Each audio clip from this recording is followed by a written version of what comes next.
Welcome to the Ask Jordan podcast, answering your questions about selling on Amazon.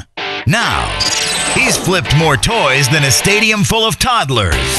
From Long Island, New York, here's your host, Jordan Malik. Hello there, Amazon sellers. This is Jordan Malik. I'm your host of the Ask Jordan podcast. You're listening to our 52nd episode. Hey, thanks so much for making me part of your day. Look, it's Q4, and people are gearing up for Christmas. I have a 20-minute free webinar for you. If you go to this link, jordanmalik.com/Q4, jordanmalik.com/Q4, all lowercase. If you missed that link, just look for it at the Ask Jordan podcast next to episode 52. It's a 20-minute free webinar there, and it's actually, that part is free, and you're listening to, on that webinar, three experts who do quite a bit of volume, especially with toys during Q4 on Amazon. If you want, you can get the whole webinar series there if you're interested beyond the free 20-minute one. And it's $197. It's a 4-part webinar series, and I'm backing your purchase for a full 90 days personally when you buy it. It has a 30-day guarantee, but when you buy via that link, jordanmalik.com/Q4, I extend the money-back guarantee till for a good 90 days. So again, the free part, just if you don't want to buy anything, just listen to the free part at jordanmalik.com/Q4. It's a video in the middle of the screen. Press play, and it's 20 minutes long. If you want some other info on really crushing it with sales this Christmas, here's a redirect for you for some other information on my blog, bit.ly/2014, X as in xylophone, T as in telephone, bit.ly/2014XT. Again, that link is right next to episode 52 on AskJordan.net. This is the podcast where we only answer your questions about selling on Amazon. Every episode, we answer a different question from you, the listener, about selling on Amazon. If you missed an episode, or maybe your question's even already answered, you can see all the previous episodes at AskJordan.net. And if you want to hear your voice on an episode and get 7 of my best-selling ebooks 100% free, I'm going to tell you how you can do that after we answer today's question. And today's question is from Matt. Go ahead, Matt. Hi, Jordan. My name's Matt. I've been listening to your podcast for about the past month and have gone back and listened to all the previous podcasts. My question is how to value higher volumes of the same product that you are buying. If I can buy 10, 100, or 1,000 of an item, then how do you value the quantity knowing that it will take much longer to sell, say, 1,000 units than 10 units, and if the demand or price for that product may drop over that period of time? Are there any aging inventory types of business formulas to measure this? Thank you.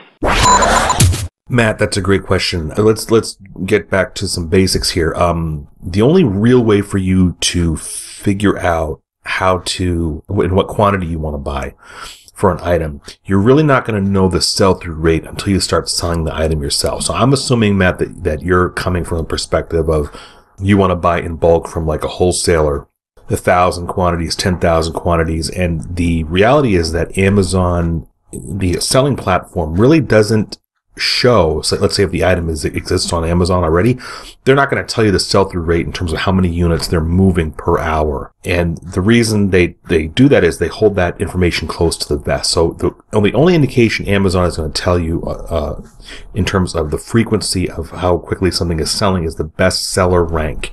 Items that sell on Amazon have what's called a bestseller rank. Their information for most items is displayed on the product page itself, and it'll say bestseller rank is number 100 in the sports and outdoor goods category, which is very good, right? So if you had a sales rank of 1.1 million in the sports and outdoor category, it obviously means it's selling at a very low rate, maybe one sale every few days, where something that's marked as 100 is probably, I don't know, it could be as fast as 4 units per day or 400 units per day. I don't know.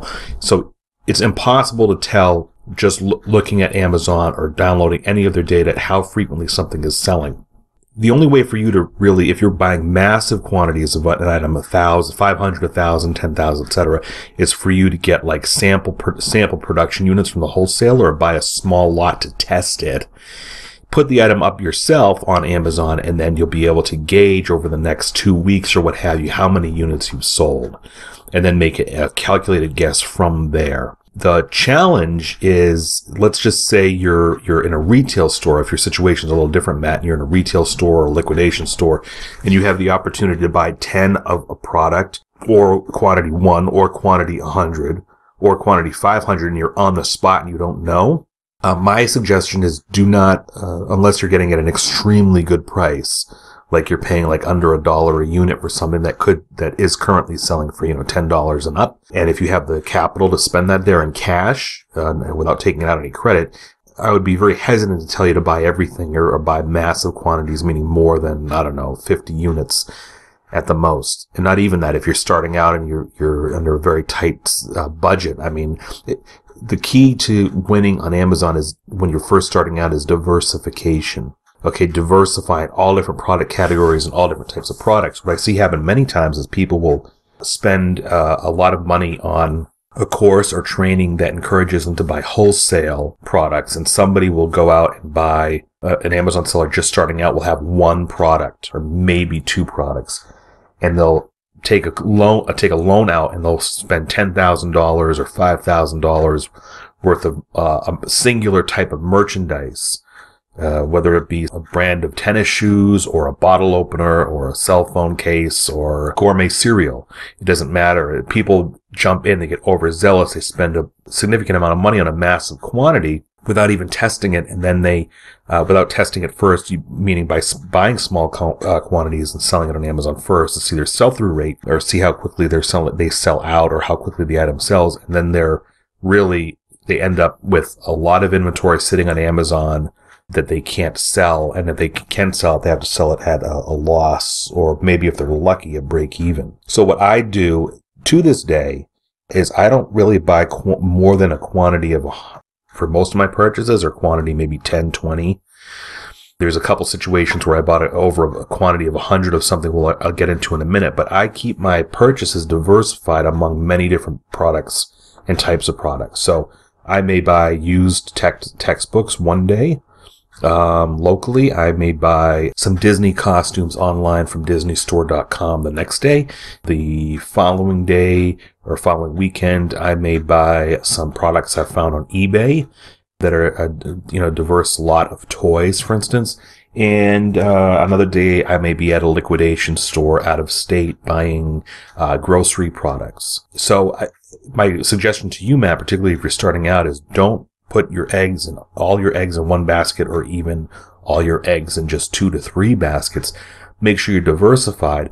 When you come into a situation, particularly in person, when you're at a retail establishment or a liquidation establishment physically there, and you have the opportunity to buy, say, 10 of something versus 100 or 1,000, if you have the capital, meaning the cash, and you have the backing in case you fall down, that you're okay with yourself. Say if you wanted to spend $500 on, 250 bags of premium coffee, the data that Amazon's going to show you on the spot right there or anywhere is not going to give you an indication of how quickly your product is going to sell, because there's so many different variables. You have those 250 bags of premium coffee, and your scanner may tell you that there's 6 sellers selling at $18 a bag. You may have 6 sellers one day, and 2 weeks from now, you may have 18 sellers selling the same product, and the price may plummet.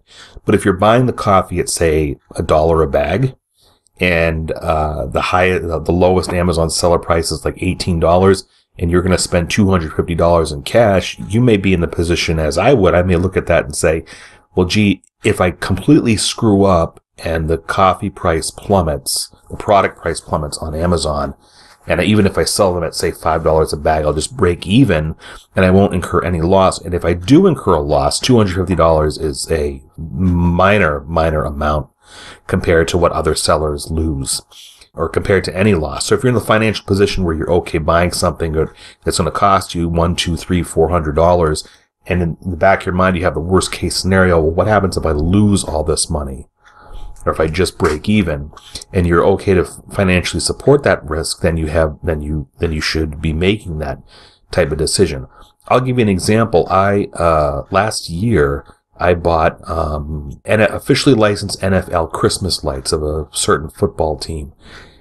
And I stumbled across it. Actually, my wife stumbled across it. It was at a gift store here in Long Island, and my wife was eyeing them. They were nicely packaged, officially licensed NFL Christmas lights, string lights, and the owner of the store saw her eyeing it and said, "Do you want to buy? I have cases of these."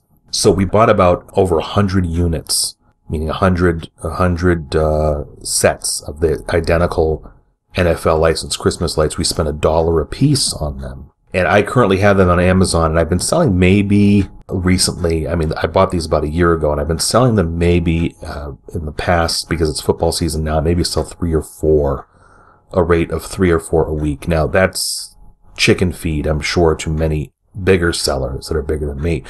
But because my risk was so low, I pay $1 a piece, and my net pre-tax profit per piece is now probably $4 or $5 per set. I'm okay with that expenditure that I made of $100, because I know over the course of it might take 2 or 3 years that $100 will net yield me a profit, a net pre-tax profit of $400. Okay, so when I scanned the item and I looked at it, it had a very bad sales rank. I think it was somewhere around maybe 800,000 in home and decorating, I think, or home. I forget the name of the home category, but it wasn't that great. And now I think today it might have a sales rank of like 100,000, which is still just a mediocre sales rank in home and kitchen. But I'm okay with that because my risk is extremely low. It's extremely low risk. Now, if I had paid $6 a set for those, of course, I would have paid $6 a set times 100. I would have paid $600. Of course, it's a higher investment. And I would have never made the deal in the first place at $6 a set when I eyed the sales rank. So if you're going to be buying massive quantities of something, you do either want to do one or two things. You want to make sure that the price that you're paying is particularly if you're buying something sight unseen, is you want to make sure that the price you're paying is low enough where you can afford the risk in case you just break even. Because I think the worst case scenario is you might break even on something, and not the worst case scenario. That's the second worst case. The absolute worst case is you lose money on an item. That's the first thing that you want to make sure is you're in a financial position where you can take the risk of whether it's $100 or $1,000 or $10,000, that you're in a position where you're secure, and that if you lose the money that you spend, then you can take a loss or break even. The second scenario is if you're going to be buying something sight unseen and you're making the purchase online, you're negotiating a purchase with somebody for a large quantity of items, meaning 250 units or more. You want to make sure that wholesaler or that distributor can give you some sample products first before you commit to buying the entire lot, so you can post them on Amazon and send them in via FBA, where Amazon handles the fulfillment and customer service and shipping of the product and paying you your cut, and then see how quickly you sell over the course of, 2 weeks. And if you sell 20 units in 2 weeks, and you can go back to the wholesaler distributor and say, okay, I'm ready to buy quantity 200 or 500 or whatever. So that's a great question, Matt, and I hope that helps you. Good luck with your venture. Matt gets all 7 of my ebooks about selling on Amazon or eBay. Matt, just go to AskJordan.net, click on the small envelope icon in the upper right-hand corner, and send me an email so I know where to send your ebooks to. And if you, the listener, want to submit a question to the podcast and have a chance to win all my best-selling ebooks worth over $85, just like Matt, call 516-619-ONLINE. That's 516-619-6654. Or go to AskJordan.net, scroll down, look for the directions on submitting your question there. Hey, thanks for listening. This has been the Ask Jordan Podcast, and we'll see you again in our next episode.